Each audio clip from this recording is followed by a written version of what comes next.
तो भाई last lecture में अपन लोग जो है वीक एसिड्स के केसेस पढ़ रहे थे, बहुत सारे पढ़े थे अपन लोगों ने वीक एसिड्स के केसेस। और एक लास्ट केस था अपना एम्फोटेरिक एनायन वाला, है ना। उसके फॉर्मूलेज लिखना सीखे थे अपन ने पीएच के लिए। देखो ये काफी सारे केसेस में अपन ने सीख लिया था कि भाई डिसोसिएशन अगर होता है, एम्फोटेरिक बिहेवियर है, एम्फोटेरिक एनायन है, तो उसमें कैसे आप पीएच लिख सकते हो, है ना। पीएच और एक क्वेश्चन मैंने दिया था जिसके आंसर्स काफी लोगों ने निकाल लिए थे, बट हमने कहा था कि अगले लेक्चर की बिगनिंग में हम लिख लेंगे इसके लिए पीएच कैसे लिखना है।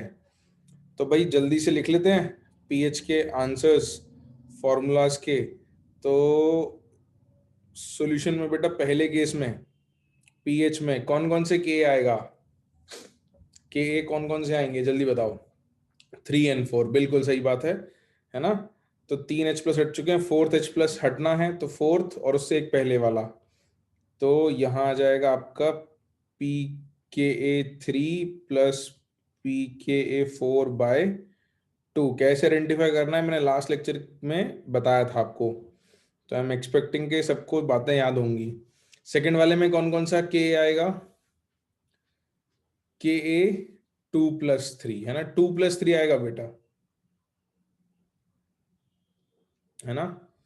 2+3 बिल्कुल। तो pH is equals to pKa2 plus pK3/2। और लास्ट केस में कौन से pK आएंगे भाई, 1 and 2, बिल्कुल। pH is equals to pKa1 plus pK2/2। तो these will be your formulas for pH in these 3 cases, all right। तो यहां तक अपन लोगों ने कर लिया था वीक एसिड और स्ट्रॉन्ग बेस के सॉल्ट्स के लिए। अपन ने काफी सारे एग्जाम्पल्स और केसेस और फॉर्मूलाज बना लिए हैं, है ना। ठीक है,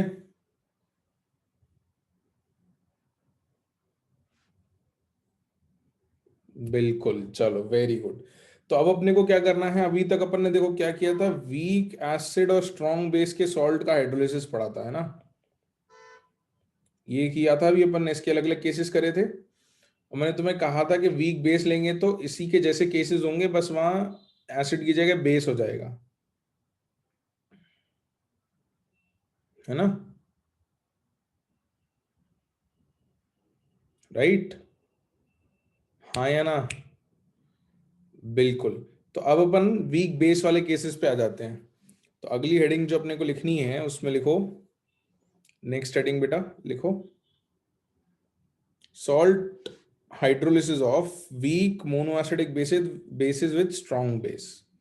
वीक बेस वाले केसेस करेंगे, और मैं तुमको पहले डायरेक्ट फॉर्मूला लिखना सिखा दूंगा कि अगर आपको वीक एसिड वाला फॉर्मूला आता है तो उससे वीक बेस वाला कैसे आएगा, और फिर उसको डिराइव कर लेंगे अपन, जल्दी हो जाएगा, दिक्कत नहीं लगेगी, टाइम नहीं लगेगा।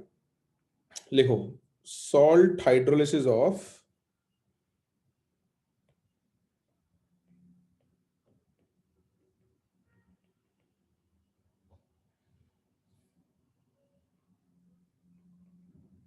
salts of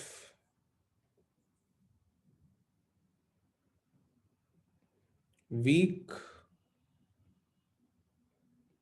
monoacidic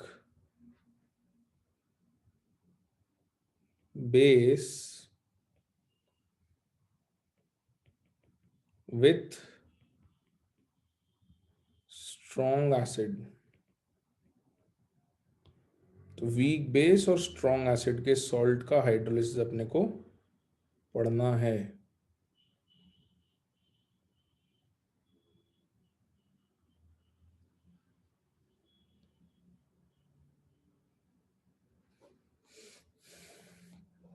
example, weak base जैसे आपके पास NH3 हो गया,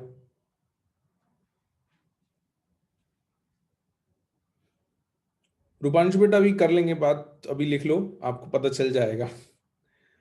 तो जैसे NH4Cl अगर है तो इसमें आपके पास वीक बेस और स्ट्रॉन्ग एसिड है, वीक बेस NH3 या NH4OH आप ले सकते हो, और स्ट्रॉन्ग एसिड आपके पास HCl हो जाएगा, है ना, या फिर C6H5NH3Cl हो गया।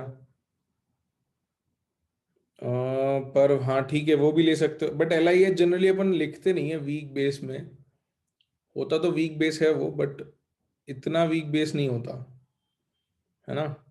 या फिर आपके पास NH4 होल ट्वाइस SO4 हो गया। तो मोनो एसिडिक बेसिस अपन ले रहे हैं, मोनो एसिडिक मतलब एक OH देने वाले। तो यहाँ मैं जैसे एक एग्जांपल ले लेता हूँ, ये जैसे आपका NH4OH जो है ये वीक बेस है, इससे NH4 प्लस गया आपके पास, और HCl में से Cl नेगेटिव चला गया, ये स्ट्रॉन्ग एसिड है। बिल्कुल। तो अब इसका पहले मैं आपको डायरेक्ट फॉर्मूला लिखना बता देता हूँ कि अगर आपको वीक एसिड वाला फॉर्मूला याद हो तो वीक बेस वाला फॉर्मूला आप डायरेक्ट कैसे लिखोगे, डेराइव अपन उसको कर लेंगे, है ना। नहीं शशांक बेटा, ये हाइड्रोलिसिस का अलग केस हो गया, सॉल्ट हाइड्रोलिसिस में बता देता हूँ क्या करना है आपको। सी पॉइंट नहीं है, देखो अपन ने नंबरिंग कैसे करी थी मैं बता देता हूँ। आपने जब हेडिंग्स लिखे थे तो नंबरिंग में आपने सॉल्ट हाइड्रोलिसिस ऑफ, इसको सेकंड नंबर दिया था, hydrolysis of salt of weak acid and strong base. तो अगर आप इस हेडिंग को नंबर देना चाहोगे तो आपको फिर नंबर 3 देना पड़ेगा, ठीक है। ए और बी इसकी सब हेडिंग्स थी, सेकंड की सब हेडिंग्स ए और बी थी। तो if you want to number this heading you will number it as 3।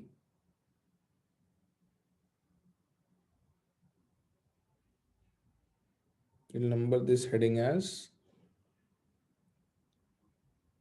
3।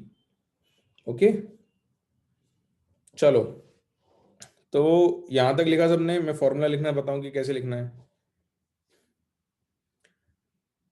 तो अच्छा अभी एक सेकंड रुको, लिखना मत, उसके बाद लिखना। सबसे पहले मुझे फॉर्मूला बताना है तुमको, मतलब तुम मुझे बताओगे फॉर्मूला किसका।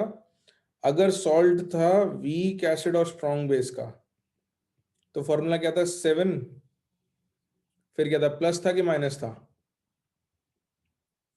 प्लस, हाफ ऑफ, फिर क्या आता था, PK आता था, प्लस लॉग C आता था। ये था formula weak acid strong base का, क्योंकि आपको पता था कि pH जो है वो 7 से बड़ा आना चाहिए क्योंकि बेस स्ट्रॉन्ग है और एसिड वीक है, यही था। हाँ, तो ये वाला पार्ट नहीं लिखना है, लेकिन आप सोचो इससे लॉजिकली अगर आपको याद रखना हो तो कैसे याद रखोगे, डेराइव में करवा दूंगा। अब अगर आपके पास सॉल्ट किसका है, वीक बेस और स्ट्रॉन्ग एसिड का है, तो पीएच जो है वो आपका क्या होना चाहिए, 7 से कम होना चाहिए, है ना, 7 से कम होना चाहिए। तो लॉजिकली अगर इसका फॉर्मूला जो आना चाहिए वो आना चाहिए 7 माइनस आना चाहिए, हाँ या ना, हाफ ऑफ। अब क्या आएगा, PKA था जब वीक एसिड था, तो अब यहाँ क्या आ जाएगा, PKB, बिल्कुल, प्लस लॉग C। ठीक है, डेराइव में करवा दूंगा, इस तक आ जाएंगे। तो ये आप इस तरीके से लॉजिकली याद रख सकते हो कि अगर आपको वीक एसिड स्ट्रॉन्ग बेस का याद है तो वीक बेस में इस तरीके से प्लस की जगह माइनस और PK की जगह PKB। तो it's very easy to remember. अगर आपने कुछ फॉर्मूले याद किए तो बाकी फॉर्मूले बहुत आसानी से याद हो जाते हैं और आपको याद करने हैं। एग्जामिनेशन हॉल में इनको डिराइव हम नहीं करेंगे, अगर डायरेक्ट केस का क्वेश्चन है तो हम डायरेक्टली ही अप्लाई कर देंगे। तो ये तो हो गया 25 डिग्री सेल्सियस, और जनरल लिखोगे तो क्या लिख दोगे,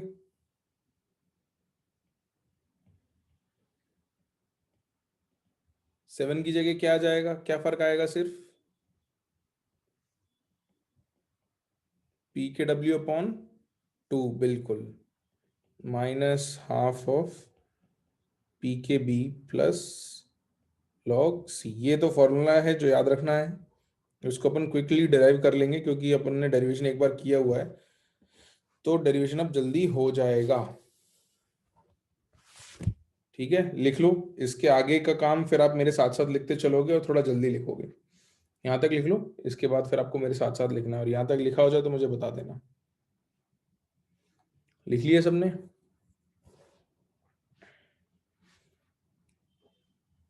ठीक है, तो अब देखो, अपन एक सॉल्ट ले लेते हैं, NH4Cl, है ना, salt of weak base and strong acid. तो जब इसको डिसोसिएट करोगे तो ये आपको दे देगा NH4 plus aqueous plus Cl minus aqueous. Hydrolysis किसका होगा भाई?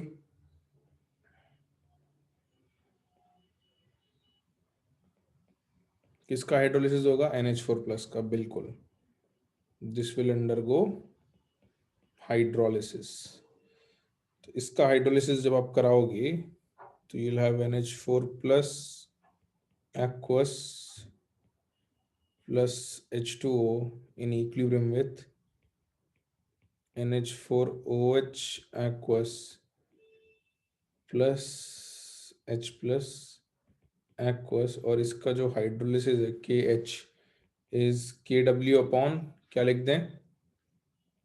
KW upon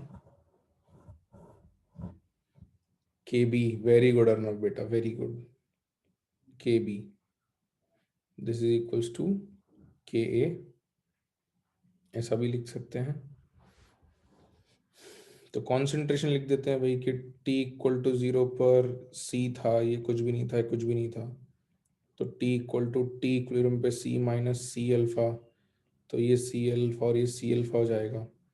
therefore KH is equals to KW by KA, sorry KW by KB is equals to C alpha square upon 1 minus alpha, relation आएगी अपने पास।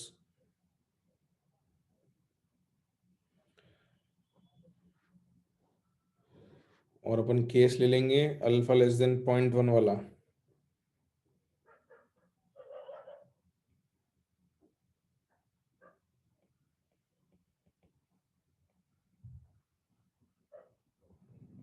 तो 1 minus alpha is approximately 1, therefore alpha is equals to under root KH by C, या फिर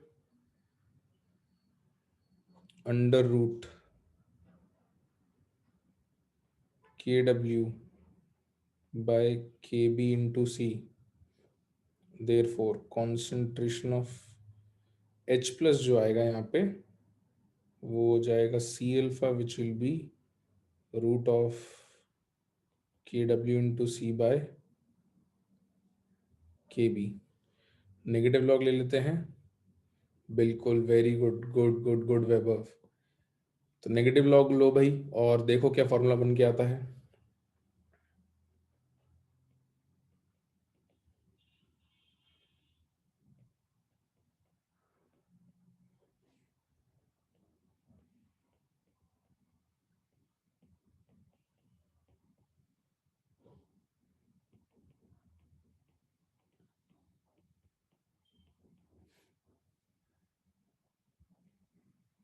पर बेटा C का square कैसे होगा देख, C into root of KW by KB into C लिखेगा, अंडर रूट में लाएगा KW into C square upon KB into C, तो C से C का स्क्वायर कट जाएगा, देख ले।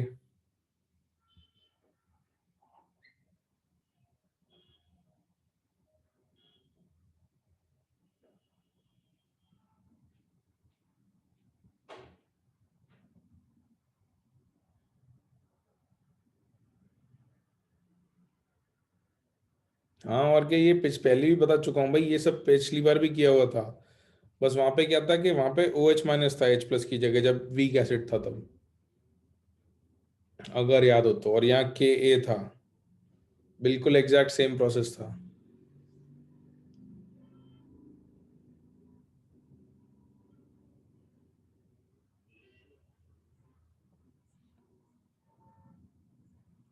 ठीक है भाई, देख लो, यहाँ डाउट तो नहीं है ना? होना नहीं चाहिए, ये रिपीट है एकदम। बिल्कुल। तो भाई ये फॉर्मूला बन के आ गया आपका PKW minus half of PKB plus log C. ये जनरल फॉर्मूला आ गया।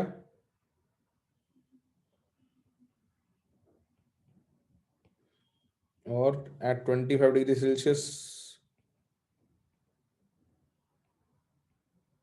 pH is equals to 7 minus half of PKB plus log C.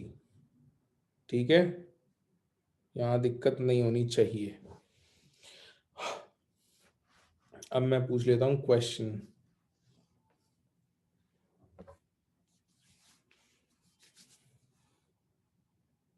ठीक है, इतना लिख लो, मैं ऊपर स्क्रॉल कर दूंगा। लिख लो लिख लो लिख लो, मैं कर दूंगा scroll web.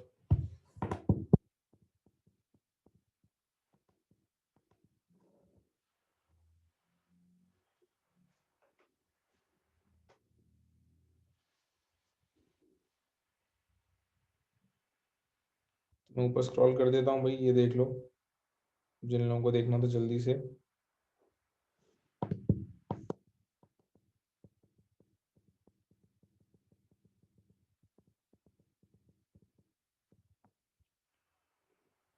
Done by everyone.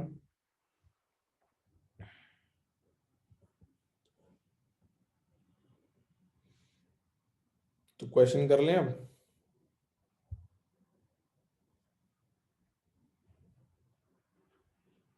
ठीक है, चलो तो क्वेश्चन कर लेते हैं। केस टू लिखने की जरूरत तो नहीं है। केस टू में आपको क्वाड्रेटिक सॉल्व करनी पड़ेगी, उससे H प्लस आ जाएगा C अल्फा से, है ना। वो अपन अलग से नहीं लिख रहे हैं। ये चलो एक लाइन लिखनी है, लिख लो, नहीं तो फिर वो अधूरा सा रहेगा। सिंपल सी लाइन है, लिख लो। केस टू अगर हो जाए अल्फा ग्रेटर देन 0.1, जनरली मिलेगा नहीं आपको, देन सॉल्व क्वाड्रेटिक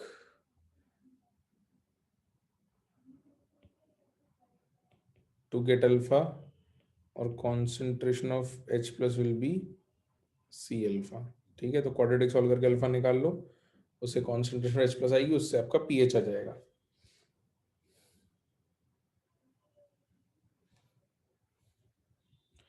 अब लिखते हैं क्वेश्चन।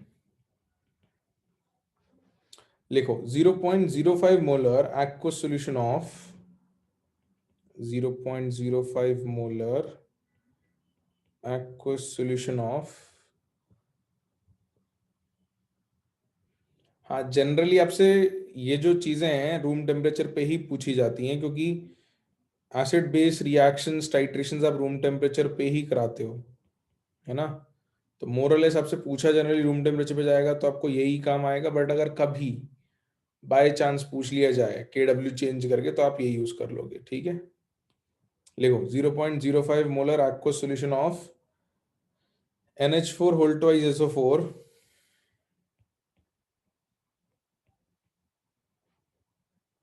is given, या is taken कर दो, at 25 degree Celsius, comma, then calculate the pH of this solution, in bracket, given pKa of NH4 plus is equals to 9.4। बताओ भाई, आपको pH बताना है।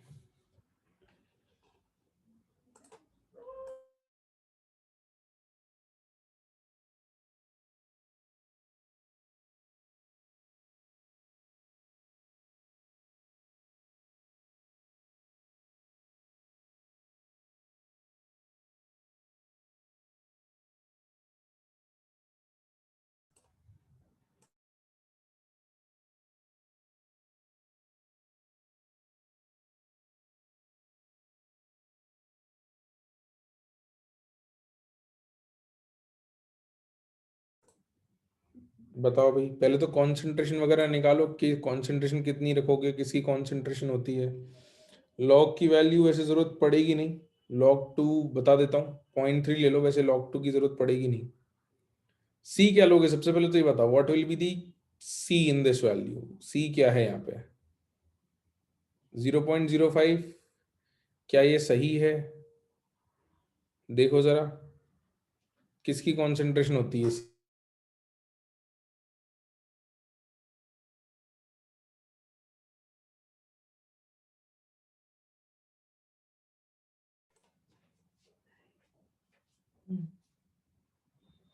तो सी तो तुम्हारे जो हाइड्रोलाइज होता है उस आयन की कॉन्सेंट्रेशन होती है ना बेटा।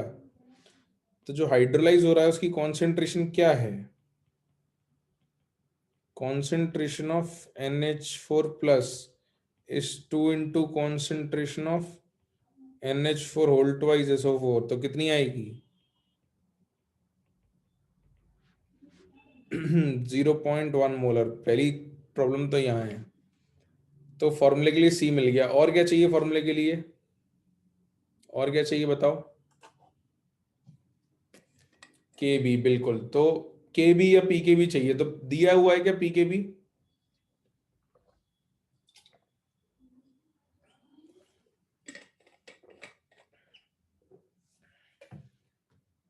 नहीं, दिया हुआ नहीं है, तो पी के बी निकालना है। तो के डब्ल्यू अपॉन के ए कर सकते हो, बट के निकालने में तो मेहनत लगेगी, तो उससे अच्छा है सीधे पी के बी निकाल लो। भाई पी के प्लस पी के बी कुछ लिखा था ना हमने, कि पी के प्लस पी के बी कितना होता है? क्या लिखा था? At 25 degree Celsius. ये तो तुम्हारा सी आ गया, कॉन्सेंट्रेशन। और एट 25 डिग्री सेल्सियस पी के ए प्लस पी के बी इज पी के डब्ल्यू। देर फोर पी के बी इज 14 माइनस पी के ए। तो कितना आएगा ये? 14 माइनस 9.4 कितना आ जाएगा? 4.6, बिल्कुल। तो ये तुम्हारा पी के बी आ गया 4.6। कॉन्सेंट्रेशन आ गई तुम्हारे पास 0.1। अब तो मेरे को तुम आंसर बता सकते हो डायरेक्ट।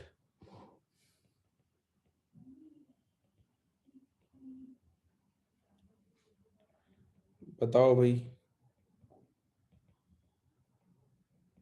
वैल्यू सब्सटीट्यूट करो, कैलकुलेट करो, आंसर बता दो।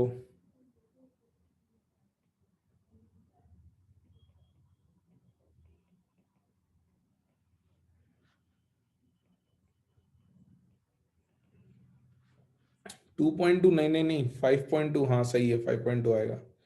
तो ये जाएगा 7 माइनस हाफ ऑफ 3.6। तो 3.6 का हाफ 1.8 हो जाएगा, तो 7 माइनस 1.8 इज 5.2।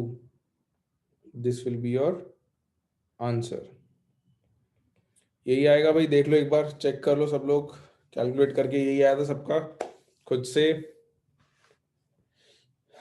बिल्कुल। तो ये तो मोनो एसिडिक बेस हो गया। जैसे हमने मोनोप्रोटिक एसिड की बात की थी, ऐसे मोनोएसिडिक बेस की बात हो गई। अब अगर पॉली एसिडिक बेस होता है, यानी एक से ज्यादा OH दे सकता है, उसका सॉल्ट अगर है, नॉन एम्फोटेरिक है, तो उसका फॉर्मूला भी लिख लेते हैं, जैसा अपन ने किया था Na2CO3 के लिए किया था सॉल्व, एक केस याद है? पॉलीप्रोटिक एसिड्स में दो केस थे, एम्फोटेरिक नॉन एम्फोटेरिक। तो एम्फोटेरिक वाले केसेस तो आज ही डिस्कस करें अपन ने, है ना? ये केसेस एम्फोटेरिक वाले थे, इसके पहले नॉन एम्फोटेरिक वाले डिस्कस करे थे। तो अगर वीक बेस में भी नॉन एम्फोटेरिक यूज कर लें, यहां तक लिखा क्या? चलो मैं लिखवा ही देता हूँ, उसके बाद ही आपसे एक एक करके बातें पूछूंगा वापस कि क्या क्या याद है ना? लिखो, हेडिंग लिखो, salt of weak poly acidic base with strong acid. ये आपका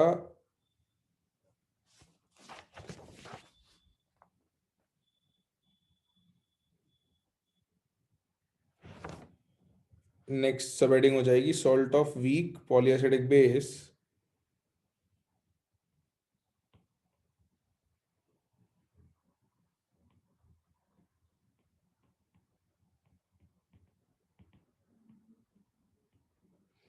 विथ स्ट्रॉन्ग एसिड।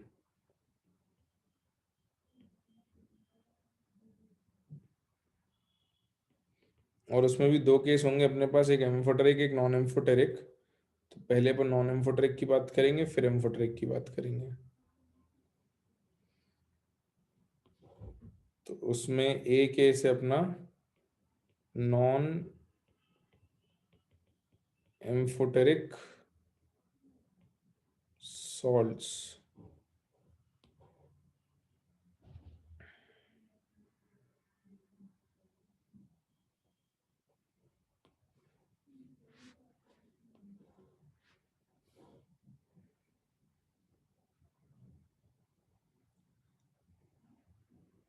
तो इसको अपन क्वेश्चन से ही करते हैं सीधे, या चलो पहले फॉर्मूला लिख लेते हैं फिर क्वेश्चन पे आएंगे। तो बच्चों फॉर्मूला जो था अपने पास कि पीएच जो है वो है 7 - ½ पी के बी प्लस लॉग सी, ये बेसिक फार्मूला था। बेस के लिए जब नॉन एम्फोटेरिक था, सॉरी जब मोनो एसिडिक बेस था, जब यहाँ मोनो एसिडिक बेस था तो ये फार्मूला था। हाँ या ना, अभी जो पिछले केस में डिस्कस किया। बिल्कुल।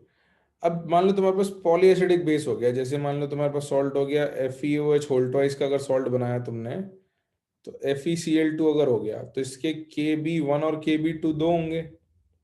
तो अब दिक्कत ये आती है कि कौन सा Kb यूज होगा। तो कौन सा Kb यूज होगा भाई, कौन सा Kb यूज होगा, Kb2 बिल्कुल याद है। पॉली प्रोटिक एसिड में अपन ने लास्ट के ए यूज किया था, मैंने फॉर्मूला लिखवाया था जब तुमको।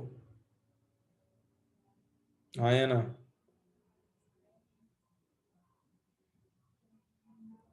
बिल्कुल, उसमें लास्ट के ए यूज किया था तो इसमें लास्ट के बी यूज करेंगे, ठीक है। तो डायरेक्ट फॉर्मूला लिख रहे हैं, फिर अपन क्वेश्चन में इसको डिराइव भी कर लेंगे। तो यहाँ Kb2 लिखेंगे फॉर FeCl2 अगर अपने पास सॉल्ट हुआ तो, जो कि सॉल्ट हो गया FeOH होल ट्वाइस और HCl का, है ना।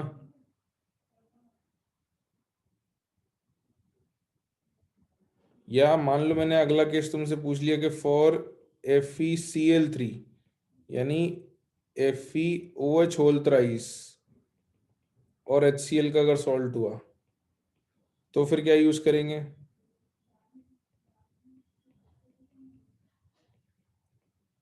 पी के बी क्या यूज करेंगे, 3, बिल्कुल। PKB3 plus log C. The point is कि नॉन एम्फोटेरिक के केस में लास्ट के भी यूज करना है हर बार, है ना। साइड में लिख लेना कि in case of non amphoteric weak base salts we use last kb in the formula, in the formula we'll use last kb, है ना। जैसा वीक एसिड के लिए लास्ट के था, यहाँ पे लास्ट के बी आएगा। ये बात समझ में आ रही है। अभी फॉर्मूला डिराइव कर लेंगे अपन, उसमें लास्ट के बी आ जाएगा, बट याद रखने के लिए, इज दिस क्लियर।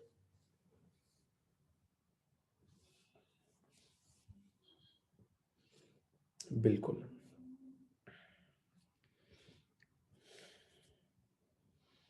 तो लिखा यहां तक सब लोगों ने,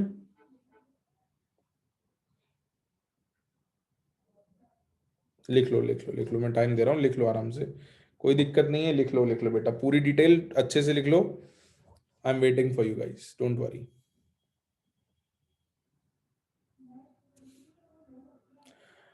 हाँ स्पर्श लिख सकते थे कि के भी यहाँ पे लास्ट ऐसे लिख सकते थे, बट ठीक है, थोड़ा उसमें एग्जाम्पल भी आ गए, बात याद भी रहेगी। है ना, केसेस भी आ गए, कुछ सॉल्ट्स के एग्जाम्पल भी हो गए।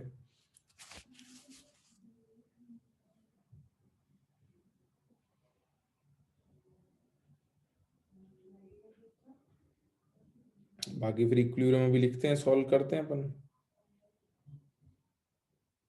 ओके, लिख लिया सबने? चलो तो एक एग्जाम्पल करते हैं अपन। लिखो सवाल। For 0.1 molar aqueous solution of FeNO3 whole twice,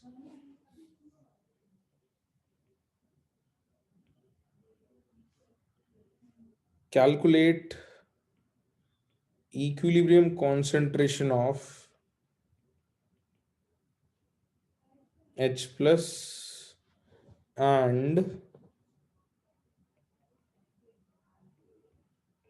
FeOH whole twice in bracket given KB1 is equal to 10 to the power minus 5 and KB2 is equal to 10 to the power minus 9 for FeOH whole twice। ये दे रखा है आपको। हाँ, इसमें सभी कह सकते हैं। तो अब आपको इसको सॉल्व करने के लिए इक्विलिब्रियम लिखना पड़ेगा भाई, कि सॉल्ट को पानी में डालो, तोड़ो, आयंस बनाओ, कौन से आयन बन रहे हैं, किस आयन का हाइड्रोलिसिस होगा, उसके हाइड्रोलिसिस के 2 स्टेप्स आएंगे, अगर याद आ रहा हो तो लिखो लिखो। फॉर्मूला तो यूज करना नहीं ना बेटे डायरेक्ट, देखो पीएच निकालने का सवाल है तो डायरेक्ट फॉर्मूला यूज कर सकते हो। चलो पीएच निकाल के तुम H प्लस भी बता पाओगे, चलो ये तो हो जाएगा, लेकिन इसको निकालने के लिए तो इक्विलिब्रियम लिखना ही पड़ेगा ना। तो जब इक्विलिब्रियम लिखना ही है, उसमें H प्लस आने वाला ही है, तो फॉर्मूला क्यों लगाए हम पहले डायरेक्टली, है ना। अगर सिर्फ पीएच का सवाल होता या कॉन्सेंट्रेशन H प्लस का होता तो डायरेक्ट फॉर्मूला लगा देते, लेकिन आपसे ये भी पूछा है, और ये मैंने इसलिए पूछा है कि आपको इक्विलिब्रियम लिखना पड़े, उस इक्विलिब्रियम में अपन फॉर्मूला डिराइव कर लेंगे। तो लिखो भाई, करो इसको, मैं भी थोड़ा थोड़ा लिखना शुरू करता हूँ। क्या होगा सॉल्ट के साथ? आपने सॉल्ट ले लिया अगर, तो ये टूटेगा, पानी में जाके आयंस प्रोड्यूस करेगा,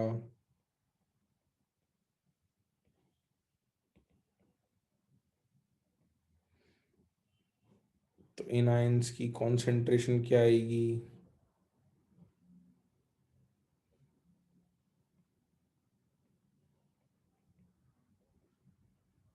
कौन हाइड्रोलाइज होगा, कौन हाइड्रोलाइज नहीं होगा?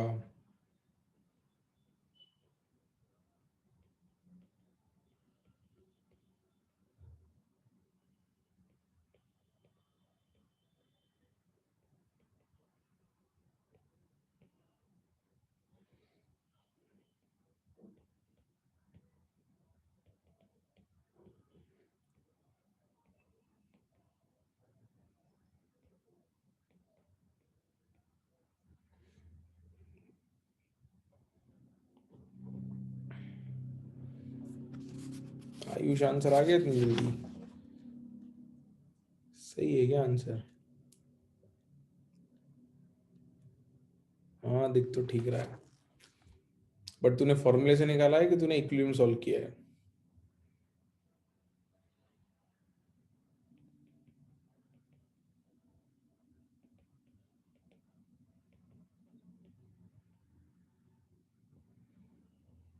फॉर्मूला, तो फॉर्मूला तो करना नहीं ना यार, फॉर्मूले से तो आंसर आ ही जाएगा, बट उससे दूसरा आंसर नहीं आएगा ना बेटा।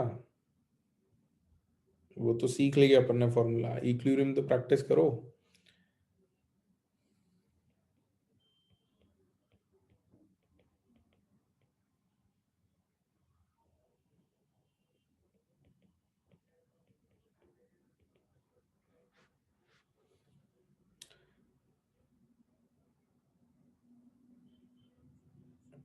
हाँ भाई बच्चों, ये जो मैंने पहला इक्विलिब्रियम लिखा है, क्या तुमने इतना लिख लिया है क्या खुद से?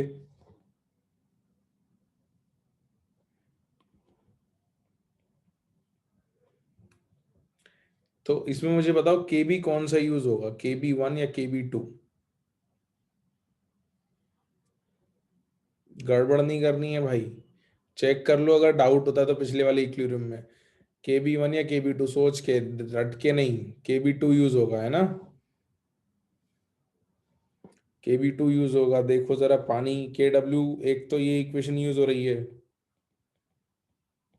और एक इक्वेशन जिसको उल्टा कर रहे हैं हम, कौन सी यूज हो रही है? F E O H plus in equilibrium with F E plus two plus O H negative use हो रही है ना?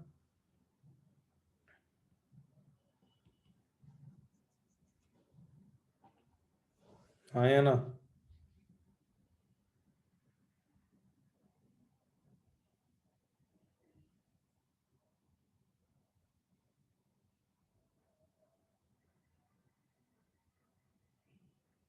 बिल्कुल।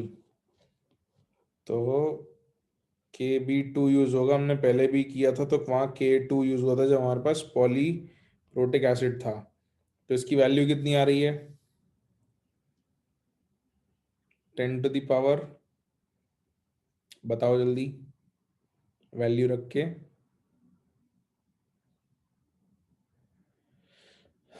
-5 आ जाएगी।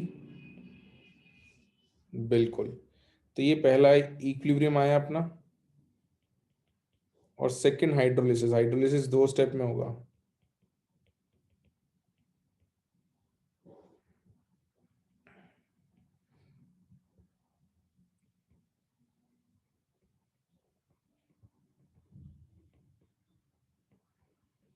तो इस बार आपके पास बनेगा FeOH whole 2 plus H plus, इसको अगर मैं KH1 कह देता हूँ, ये KH2 होता है।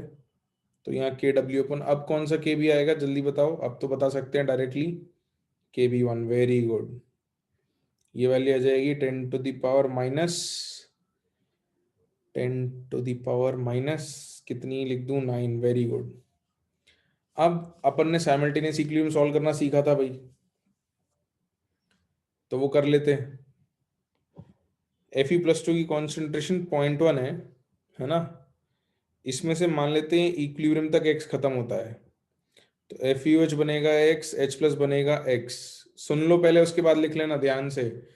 पहले कर चुके हैं, सेम बात हम दोबारा कर रहे हैं, ये काम हम पहले कई बार कर चुके हैं, साइमल्टेनियस इक्विलिब्रियम वाला।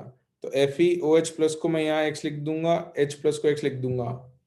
अगले इक्विलिब्रियम में अगर FeOH प्लस y खत्म होता है, तो FeOH प्लस तो x माइनस वाई हो गया। H प्लस को कितना लिखना है ये बताओ?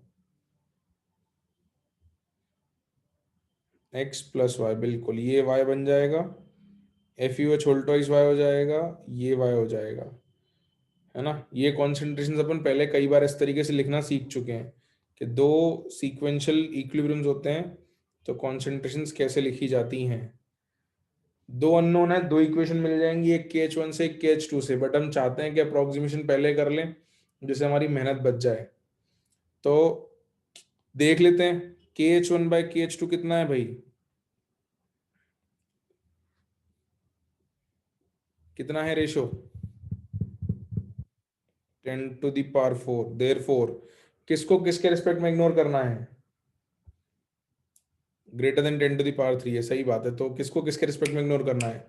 y with respect to x, therefore ignore y with respect to x। एक तो ये बात हो गई, है ना? और क्या हो गया, और किसको इग्नोर कर सकते हैं? Also KH1 is 10 to the power -5, therefore ignore, किसको इग्नोर करना है? x विद रिस्पेक्ट टू 0.1, क्योंकि हम, हमारी एक्सपेक्टेशन है कि x वैल्यू भी कम आएगी, तो इग्नोर कर दो। ये x के रिस्पेक्ट में y इग्नोर हो गया, और 0.1 के रिस्पेक्ट में x इग्नोर हो गया।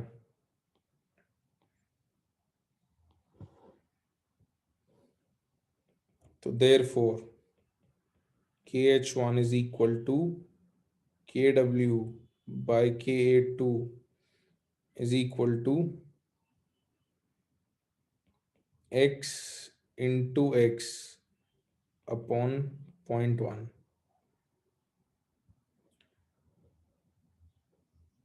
तो यहाँ मैं फॉर्मूला बनाने वाला हूँ बच्चों, इसलिए मैं इसको भी वैल्यूज नहीं सब्स्टिट्यूट कर रहा हूँ, ठीक है। हाँ सॉरी, KB2 आना है, सही बात है, K2 नहीं, KB2 लिखना है यहाँ पे।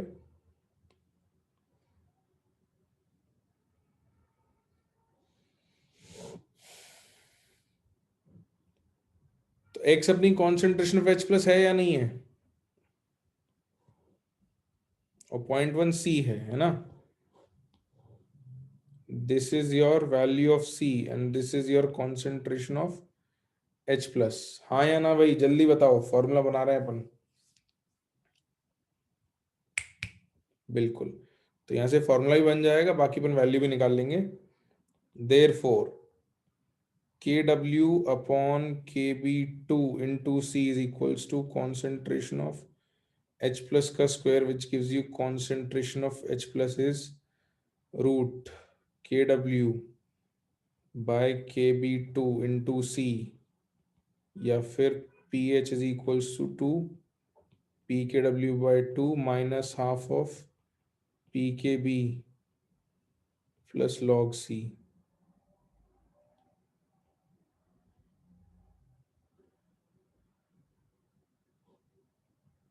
या PH ये साइड में लिखना है, इसको अपन अलग से लिख रहे हैं, बाकी सॉल्विंग तो अपन इधर कर लेंगे। तो PH is equal to 7 minus half of PKB2 plus log C। अपना फॉर्मूला आ गया, यही लिखा था अपन ने फॉर्मूला डायरेक्ट।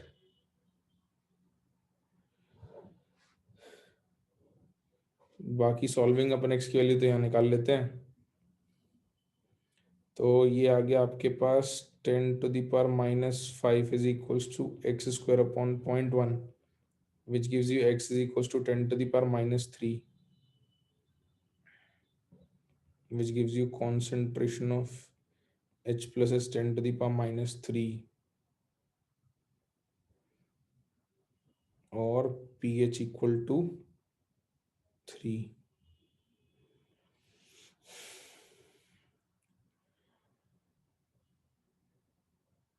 एंड इसको रिवाइज जरूर कर लेना भैया आज जाके। KH2 is KW by KB1 is equal to, देखो भाई सेकेंड इक्विलिब्रियम में KH2 is equal to x into y upon x आएगा, देख लो, मैं उसके बाद ही लिखता हूँ, है ना। x into y upon x आएगा, तो अपन लिख देते हैं इसको, KH2 is equal to x into y by x, तो ये कैंसिल हो जाएगा। You will get y is equal to 10 to the power, कितना आया था KH2 भाई, -9। Very good.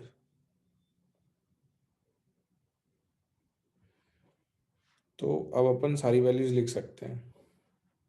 Therefore concentration of FeOH whole twice is y is 10 to the power -9। अगर कोई और भी पूछता तो और भी वैल्यूज बता देते, जैसे कॉन्सेंट्रेशन ऑफ FeOH प्लस पूछी जाती तो वो x माइनस वाई था, जिसको अप्रोक्सीमेटली x लिखते तो वो 10 टू द पावर -3 हो जाती अगर पूछते तो।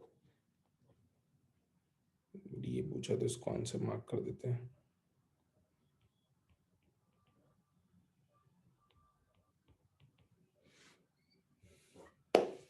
है ना, तो रिपीटेटिव प्रैक्टिस ही है ये सब कुछ, हमने H प्लस के लिए किया हुआ है पहले। Na2CO3 वाला केस हमने किया था, तब एग्जैक्टली सिमिलर था, बस वहां एसिड के लिए डिसोसिएशन या हाइड्रोलिसिस था, राइट।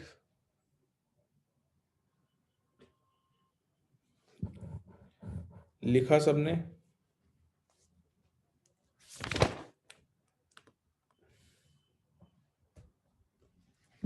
हाँ विजिक्षु बोलो, क्या डाउट है, बताओ बताओ।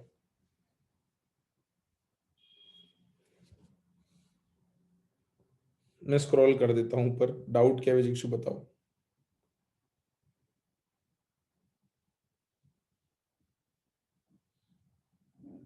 KB1 KB2 माना थोड़ी है बेटा, कैसी बात कर रहा है, क्वेश्चन में गिवन था।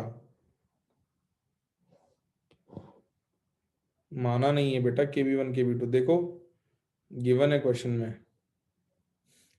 मन से थोड़ी ले सकते हैं, KB1 KB2 देगा क्वेश्चन देने वाला अपने को।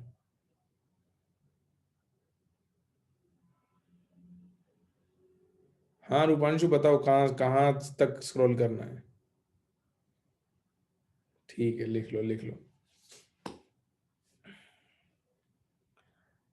तो भाई लिखा सबने।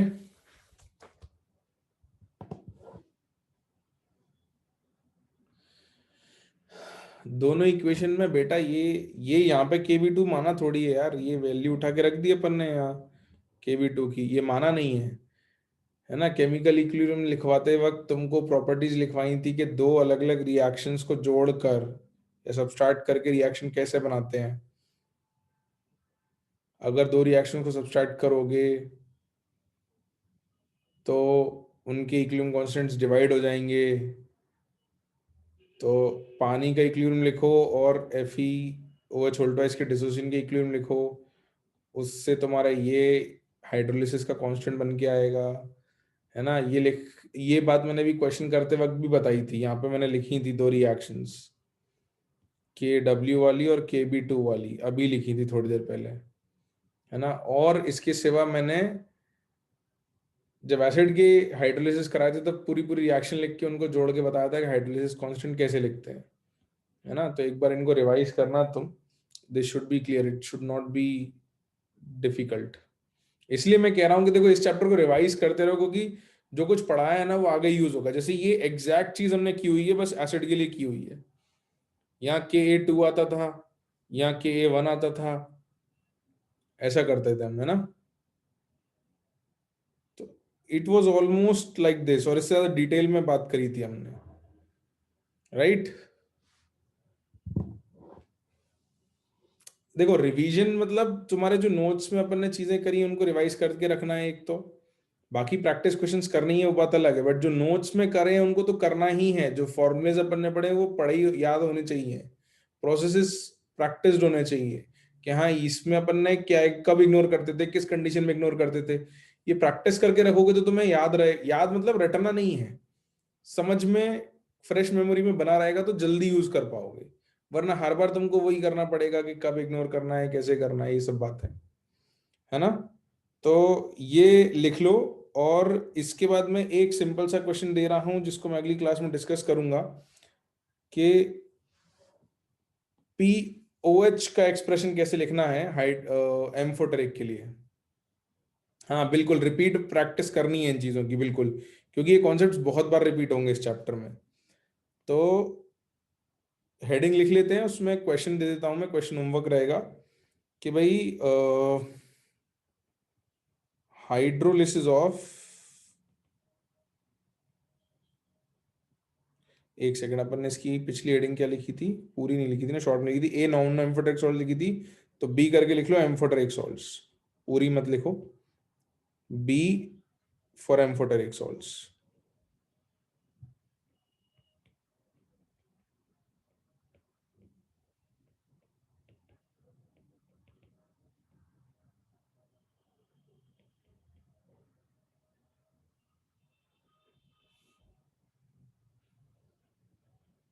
स्पर्श करेंगे ना क्वाड्रेटिक का, चिंता मत करवाऊंगा, किया है यार, ऐसा नहीं कि बिल्कुल ही नहीं किया है। अपन ने एक आध क्वेश्चन किया है क्वाड्रेटिक सॉल्व करने का, हाइड्रोलिसिस में जनरली क्वाड्रेटिक सॉल्व करनी नहीं पड़ेगी। लिखो,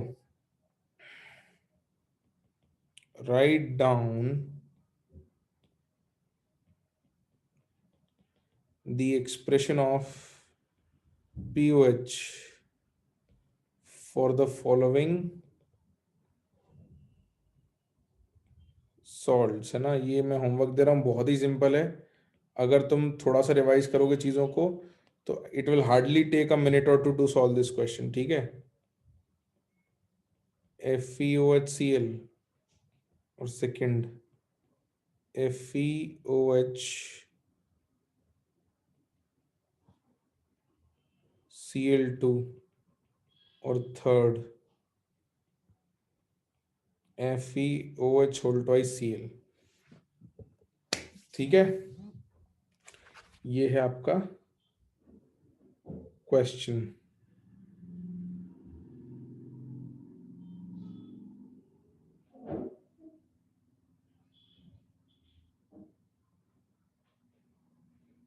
लिखा सबने?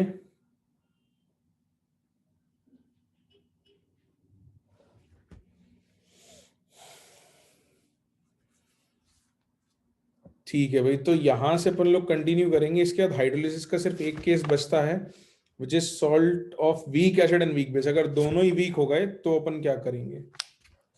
ठीक है, so that will be your case for last case for salt hydrolysis, and we'll move ahead with buffer solutions after this, है ना? ठीक है, ओके।